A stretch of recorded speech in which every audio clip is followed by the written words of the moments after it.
sa musique, popularisée par Césaria Evora, en ont décidé plus d'un, mais Quentin Warlop et Christophe Zenko, nos envoyés spéciaux, eux, sont revenus pour nous ramener ces très belles images. Regardez.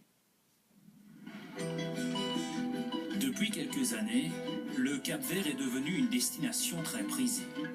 Ils sont désormais près d'1 million chaque année à venir visiter ce pays devenu indépendant il y a seulement 40 ans. Mais si aujourd'hui les complexes hôteliers se comptent par dizaines, c'est un peu grâce à la Belgique. Car en 1969, le tourisme n'existe pas. Un couple d'industriels gantois découvre l'archipel et se fait construire une seconde résidence. Leur petite fille se souvient. Alors, vous avez la construction de la maison préfabriquée en bois. Voilà, avec une équipe, il y avait quelques Belges, toute une équipe capverdienne. À l'époque, les compagnies aériennes sont en plein développement et l'endroit devient une escale pour le personnel navigant.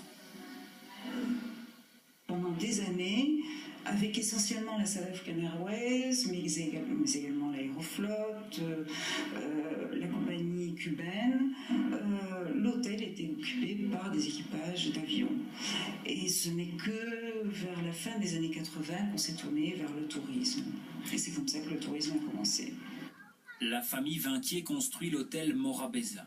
Geneviève et Georges développent le secteur touristique.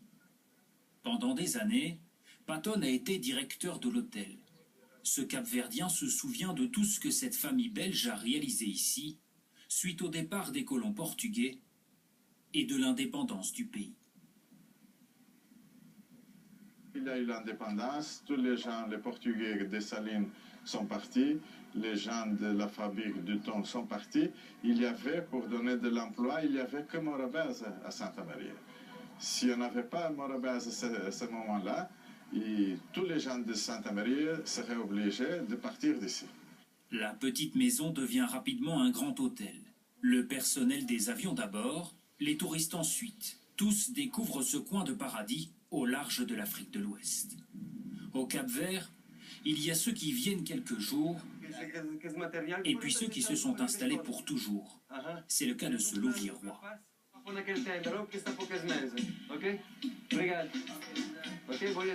C'est pas facile de trouver un emploi où on a un bon salaire et en même temps c'est surtout pas facile de trouver un équilibre professionnel et vie privée. Benoît travaille dans l'organisation d'événements et si ses journées sont bien remplies, sa vie ici, c'est lui qui l'a choisi. Depuis tout petit, j'avais comme idée de vivre au soleil. Donc j'ai tout organisé dans ma vie pour vivre au soleil. Et puis le Cap-Vert, c'est tombé un peu par hasard. Et puis je suis tombé amoureux du pays avant de rencontrer ma femme, évidemment, qui m'a fixé. Voilà. Benoît a créé sa famille dans l'archipel. Et s'il n'a pas le confort matériel de la Belgique, il ne changerait sa vie pour rien au monde. Ce qui fait le bonheur des gens, c'est de pouvoir se lever, d'être à pieds nus, de ne pas avoir froid aux pieds, d'être en plein hiver et de pouvoir aller piquer une tête dans la mer et voir plein de poissons et partir au boulot après une demi-heure de snorkeling et être no stress, comme on dit ici. Sophie, Benoît, ils ne sont que quelques Belges installés au Cap-Vert. Mais les touristes, eux, sont chaque année plus nombreux à venir le visiter.